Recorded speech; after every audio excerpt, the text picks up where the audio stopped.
Hello guys, welcome back to my channel Easy Learning with Himal. So guys, welcome to English crash course. Basically it is a literature crash course जिसका नाम है target fourth में, because fourth में को guys आपका first English का exam है. तो शुरू करते हैं गाइज. और मैंने ऑलरेडी 13 सेशंस कंप्लीट कर लिए हैं. फ्लेमिंगो पूरा खत्म हो गया है, विस्टास के भी 3 सेशंस हो गए हैं, अब सिर्फ 2 सेशंस बचे हैं. ठीक है, and this is your second last session of this crash course. तो आज हम करने वाले हैं session number 14. And guys writing section मैंने बच्चों आपके लिए पूरी कंप्लीट कर दी है. डिस्क्रिप्शन बॉक्स में राइटिंग सेक्शन की प्लेलिस्ट का लिंक है, ओपन करो प्लेलिस्ट. राइटिंग सेक्शन के सारे 8 के टॉपिक्स जो सीबीएसई 2021 के बोर्ड एग्जाम में आने वाले हैं आपको मिल जाएंगे. तो राइटिंग सेक्शन आप अच्छे से पढ़ सकते हो. और लिटरेचर क्रैश कोर्स के भी सारे लेक्चर्स जो हैं आपको एक ही प्लेलिस्ट में मिल जाएंगे. तो डिस्क्रिप्शन बॉक्स ज़रूर चेक करना, जिससे कि आप 2 प्लेलिस्ट के थ्रू पूरा इंग्लिश का सिलेबस अपना कवर कर पाओ. तो शुरू करते हैं. बहुत अच्छा chapter, session number 14, second last chapter, that is on the face of it, written by Susan Hill. And this is a very nice story, very emotional story, जो हमें ये सिखाती है, ठीक है, कि हमें कभी भी इनसिक्योर नहीं होना चाहिए. ठीक है, अगर हमारे अंदर कोई कमी भी है, ठीक है, कोई डिसेबिलिटी भी है, still we should live our life to the fullest. We should not think कि लोग क्या सोचेंगे, लोग क्या कहेंगे. ठीक है, for example there is a disabled person, कोई हैंडीकैप पर्सन है, ठीक है, बट स्टिल उसको कोशिश करनी चाहिए कि सारी वो अपनी जो होप्स हैं उसको लूज ना करे. तो एक पॉजिटिविटी लेके आती है. और इसकी जो एंडिंग है वो थोड़ी सी इमोशनल है, थोड़ी सी सैड है. तो स्टार्ट करते हैं. एंड गाइज मैं आपको डिटेल्ड समरी बताऊंगा, सिर्फ एक छोटी समरी नहीं बल्कि एक प्रॉपर समरी, क्योंकि बीच बीच में से भी क्वेश्चंस आते हैं और हम इंपॉर्टेंट क्वेश्चन एंड आंसर्स भी करेंगे. और ये क्वेश्चन आंसर्स बेसिकली आपके प्रीवियस ईयर क्वेश्चंस पे बेस्ड होंगे जो जनरली बोर्ड एग्जाम्स में आते हैं. तो गाइस शुरू करते हैं आपका चैप्टर. तो स्टार्ट होती है स्टोरी. तो बेसिकली एक प्ले है, this is a play. The story starts with a teenage boy dairy. तो बेसिकली देखो यहाँ पे 2 कैरेक्टर्स हैं इस प्ले में. एक डेरी है जो एक टीनेज बॉय है 14 ईयर्स ओल्ड, और एक मिस्टर लैम्ब है who is a grown up man. ठीक है, अब दोनों में कोई ना कोई डिसेबिलिटी होती है. जो हमारा डेरी है उसका जो हाफ फेस है बच्चों वो बर्न्ड है, it is burned with acid due to some accident. और जो हमारे मिस्टर लैम्ब है उनकी जो एक लेग है वो आर्टिफिशियल है, वो टिन लेग है. ठीक है, अब बताया कि जो डेरी है वो बहुत ही ज़्यादा जो है इंट्रोवर्ट है, अपनी लाइफ से काफ़ी दुखी है और लोगों से डरता है. वेयर जो मिस्टर लैम्ब है, ठीक है, वो काफ़ी मैच्योर है, वो अपनी जो डिसेबिलिटी को बहुत अच्छे से हैंडल करते हैं और हमेशा पॉजिटिव रहते हैं. तो शुरू करते हैं. The story starts with the teenage boy dairy who enters a garden. और वो गार्डन किसका है? मिस्टर लैम्ब का गार्डन है. तो डेरी मिस्टर लैम्ब के गार्डन में एंट्री मारता है. Due to an accident when acid fell on his face and got burned on one side. तो एक एक्सीडेंट हुआ था डेरी के साथ, जिसकी वजह से जो एसिड था उसके चेहरे पे, one side of his face पे एसिड गिर गया और उसका जो चेहरा था वो बर्न हो गया. He was afraid of facing people, that's why he has gone there to hide. तो वो काफ़ी लोगों से डरता था, क्योंकि लोग हमेशा डेरी को देख के, ठीक है, they used to mock at him, या उसको देख के डर जाते थे. तो हमेशा लोगों को वो अवॉइड करता था, because other people tease him for having such a face. Upon entering the garden, he finds someone already present there. तो जब वो गार्डन में एंटर करता है वो देखता है ऑलरेडी वहाँ पे एक पर्सन है, और वो बेसिकली ओनर है उस गार्डन की, mister lamb. Hence he tries to leave, but the old man, Mr. Lamb, owner of the garden, stops him. तो उसको काफ़ी गिल्टी फील होता है, यार ऐसे में बिना बताया आ गया और शायद ही इसी पर्सन का गार्डन हो. तो वो चुपके से वापस जाने लगता है, और वैसे भी वो लोगों को अवॉइड कर रहा है. ठीक है, वो नहीं चाहता कि गार्डन में कोई और पर्सन उसको देखे. तो जब वो वापस जाने लगता है तो जो ओनर होते हैं गार्डन के, मिस्टर लैम्ब, वो उसको वापस बुला लेते हैं. Not arriving without permission, Derry feels guilty. However, Mr. Lamb welcomes him in his garden and tells him not to leave just because of his presence. तो मिस्टर लैम्ब उसको एक कंफर्ट जोन प्रोवाइड करते हैं. Dairy को बोलते हैं कि देखो तुम्हें जाने की ज़रूरत नहीं है, ठीक है, और तुम्हें चुपके से भी आने की ज़रूरत नहीं है. मेरे गार्डन के डोर्स हमेशा ओपन रहते हैं, गेट हमेशा ओपन रहते हैं, कोई भी आ सकता है, और जस्ट तुम्हारी प्रेजेंस ऐसी है, अपनी प्रेजेंस की वजह से तुम यहाँ से मत जाओ.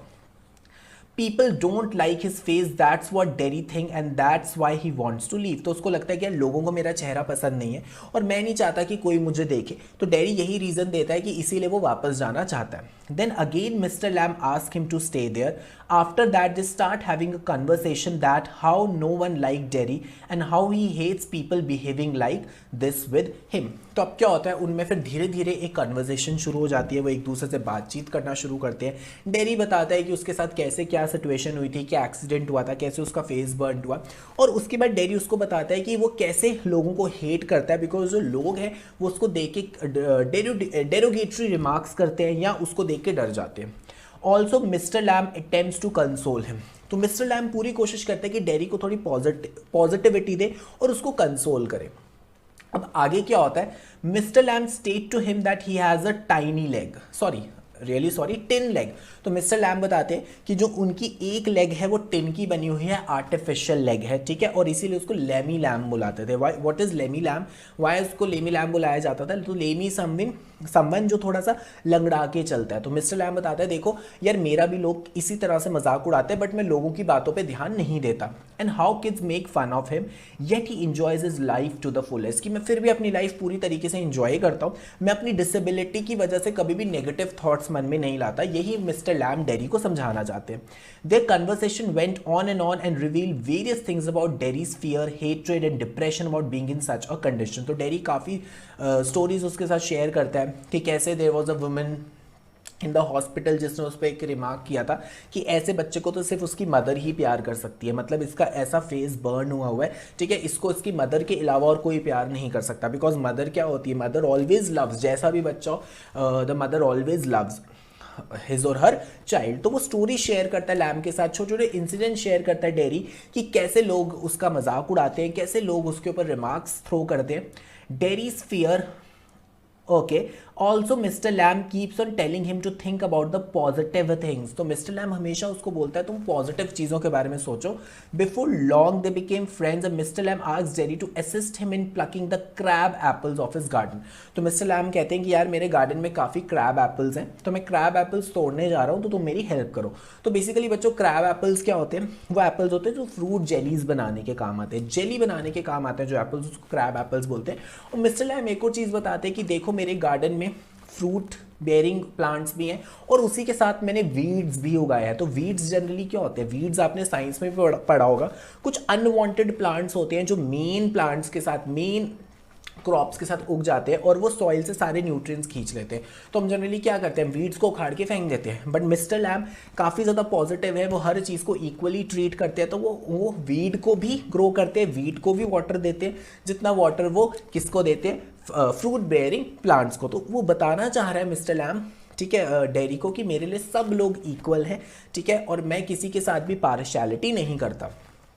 Derry stated to him that he had come too far from his home and hadn't told anything about this to his mother. अब देखो उनके बीच में ना एक आर्ग्यूमेंट शुरू हो जाता है। अब डेरी बोलता है नहीं मुझे जाना है, ठीक है, मैं बहुत दूर से आया हूँ और मैं 3 माइल्स चल के आया हूँ, ठीक है। तो मिस्टर लैम कहते हैं देखो तुम चले जाओ, अगर तुम्हारी मदर तुम्हें बुला रही है और तुम्हारी मदर परेशान हो रही है, बट वापस घर पे जाओ, अपनी मॉम को बुला के वापस आ जाओ, मॉम को बता के वापस आ जाओ। बट डेरी कहता है यार 3 माइल्स मेरा घर दूर है, ठीक है, मुझे बहुत टाइम वहाँ तक पहुँचने में लगेगा और मेरी मम्मी मुझे वापस नहीं आने देंगी।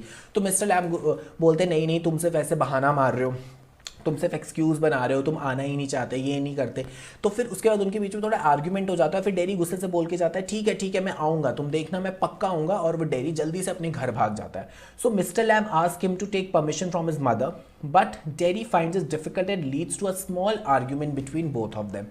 Eventually Derry agrees and tells Mr. Lamb that he would come back after asking permission from his mother. तो डेरी बोलता है ठीक है मैं परमिशन लेके वापस आता हूँ आपके पास।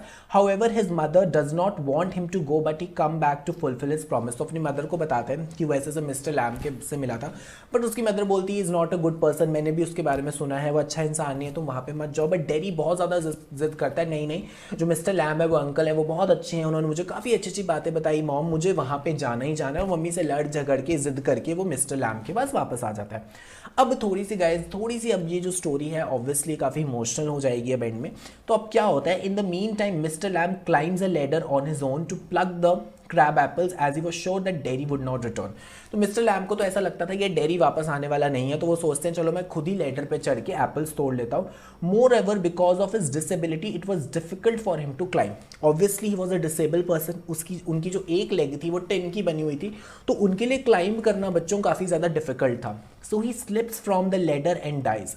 और बहुत ही सैड स्टोरी एंडिंग हो गई स्टोरी की कि वो क्या होता है उनके साथ, वो बेचारे लैडर से गिर जाते हैं mister Lamb and he dies. On the other hand, Derry returns to the garden to help him, but on entering the garden he sees him lying on the floor. But Derry जो लड़ झगड़ के वापस Mr Lam के लिए आया था, क्योंकि मिस्टर लैम इतने पॉजिटिविटी फैलाई थी उन्होंने डेरी के अंदर, इतना अच्छा इंप्रेशन छोड़ा था, और डेरी को एक इमोशनल अटैचमेंट हुई थी मिस्टर लैम के साथ, उसको एक फ्रेंड, मतलब मिस्टर लैम एक तरह से उसके एक न्यू अच्छे फ्रेंड बन गए थे।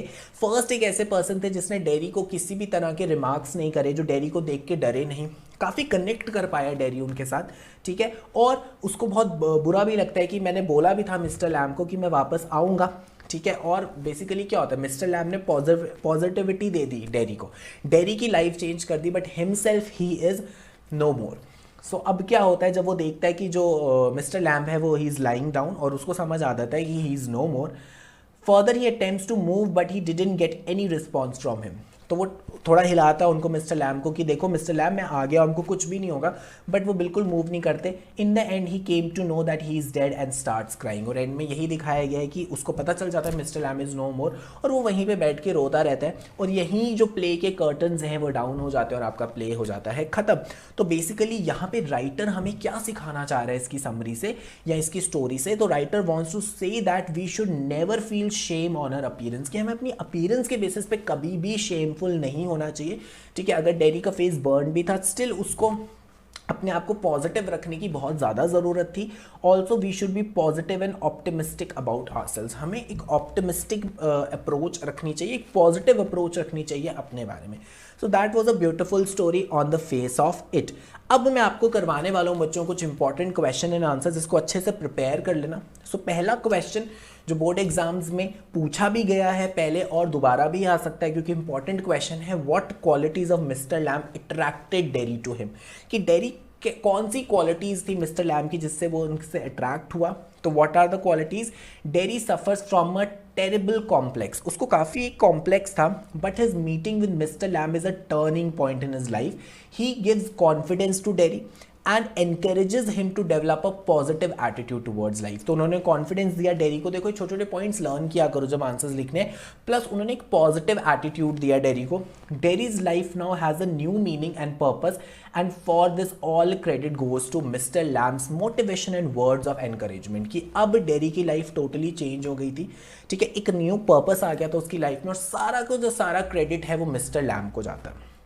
अगला important question, value based question, ठीक है, और इसका आंसर आप अपनी मर्जी से लिख सकते हो, ठीक है। ये भी बोर्ड एग्जाम्स में बच्चों पूछा गया है, if you were to give a different ending to the story on the face of it, how would you end it. तो I think 99% of you will want, आप यही चाहोगे कि मिस्टर लैम नहीं मरते एंड में और उनकी फ्रेंडशिप आगे बढ़ती। तो देखो किस तरह से आप इसका आंसर लिख सकते हो। I would rather want the story on the face of it to end with a happy reunion between mister Lamb and Derry. तो वर्ड यूज कर सकते हो, एक हैप्पी रीयूनियन हो जाता मिस्टर लैम और डेरी का, where in the two become good friends with one another. Mister Lamb should continue to influence Derry positively, कि जो एक पॉजिटिव इन्फ्लुएंस था मिस्टर लैम का डेरी पे वो कंटिन्यू रहता, and put him in a position where is able to be friend others despite his handicap. और Derry को वो एक ऐसी पोजीशन में डाल देते कि डेरी इवन दो वो हैंडीकैप था वो स्टिल लोगों से फ्रेंडशिप करता। Next very important question, long answer type questions में पूछा जाता है बोर्ड एग्जाम्स में, how did Mister Lamb's meeting with Derry become a turning point is Derry's life. So इसमें ऑलमोस्ट आपको पूरा चैप्टर में जो जो इंपॉर्टेंट चीज़ें सारी एक्सप्लेन करनी है क्योंकि लॉन्ग आंसर टाइप क्वेश्चन है। So Derry a complex stricken lad, मतलब एक ऐसा बॉय जिसको कॉम्प्लेक्स था, is of 14 years old, is a victim of inferiority complex.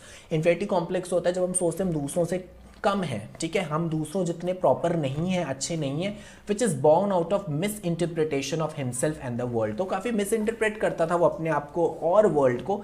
He suffers from an acute sense of self hatred, Derry अपने आप को खुद हेट्रेड करता था, and rejection due to his burn face, and this leads him to total alienation. Alienation होता है या isolation भी लिख सकते हो, कि वो सबसे दूर रहता था, अपने आप को एलिनेट करके रखता था सबसे। Mr. Lamb too has a disability, a tin leg, but he never allows his handicap to interfere with the peace and pleasure of his life. तो मिस्टर लैम वो भी डिसेबल थे बट वो कभी भी अपनी जो पीसफुल लाइफ थी उसको उस वजह से डिस्टर्ब नहीं करते थे। Mister Lamb's meeting with Derry brings a turning point is latter's life. He gives Derry confidence and persuades him to develop a positive attitude towards life, जो हमने पिछले क्वेश्चंस में भी डिस्कस किया। His message to Derry is very clear, alienation and withdrawal is not the solution. तो वो यही बताना चाहते थे कि अपने आप को विड्रॉ कर लेना, एलिनेट कर लेना सोसाइटी से, वो एक सोल्यूशन नहीं है। Derry believes in running away from people but mister Lamb lives among people. तो यही डिफरेंस है, मिस्टर लैम लोगों में रहना पसंद करते थे, डेरी अपने आप को लोगों से दूर रखता था। Derry's believe association with mister Lamb proves to be quite rewarding. Mister Lamb teaches him a new perspective of looking at life, people and things। तो मिस्टर लैम सिखाते हैं कि आप एक नए तरीके से कैसे लाइफ, लोगों और चीज़ों को देख सकते हो। Derry decides never to get back to his old seclusion. Seclusion होता है सेक्लूड करके रखना, आपको अपने आप को अकेले रखना, ठीक है, दूसरों से हटाकर रखना। His burnt face will no longer interfere with his self-respect, poise and confidence। कि अब burnt face की वजह से उसका कभी confidence lose नहीं होगा। He will gradually learn to find his place in the mainstream of life। Mr. Lamb helps Terry rediscover himself। तो ये word use कर सकते हो कि Mr. Lamb ने डेरी को अपने आप को rediscover करने में help करी and gives him a new meaning to his life। Now Derry wants to leave his handicap behind, forge ahead in life and live life to the fullest। तो इस तरीके से गाइज आप इसका आंसर लिख सकते हो। So guys that was all about the today's video. दोनों प्लेलिस्ट चेक कर लो, ठीक है, और सारी की सारी इंग्लिश प्रिपेयर कर लो। Prepare complete English syllabus with the help of these two playlist. आपको बहुत हेल्प मिलने वाली है, सब कुछ डिटेल में बच्चों मैंने करवाया। और वीडियो पसंद आ गई तो अभी जल्दी से पहले लाइक कर दो गाइज, और डाउट है कोई भी चैप्टर में तो कमेंट में लिख दो, I will clear your doubt, don't worry, मैं आपका डाउट क्लियर कर दूंगा। और वीडियो को भी शेयर करना है, प्लेलिस्ट को भी अपने दोस्तों के साथ शेयर करना है। और पहली बार मेरे चैनल पे आए हो या अभी तक भी चैनल सब्सक्राइब नहीं किया तो चैनल को भी सब्सक्राइब कर दो, बेल आइकन भी प्रेस कर दो, और मेरा टेलीग्राम ग्रुप भी ज्वाइन कर सकते हो। अगर टेलीग्राम चलाते हो तो टेलीग्राम ग्रुप ज्वाइन कर लो। इंस्टाग्राम पे मुझे फॉलो कर सकते हो, डीएम करके इंस्टाग्राम पे मुझे डाउट पूछ सकते हो, ईमेल आईडी पे भी आप मुझे डाउट पूछ सकते हो। मेरे सारी सोशल मीडिया का लिंक जो है बच्चों वो डिस्क्रिप्शन बॉक्स में गिवन है। So thank you guys, have a nice day. जल्दी से मिलते हैं एक न्यू वीडियो के साथ।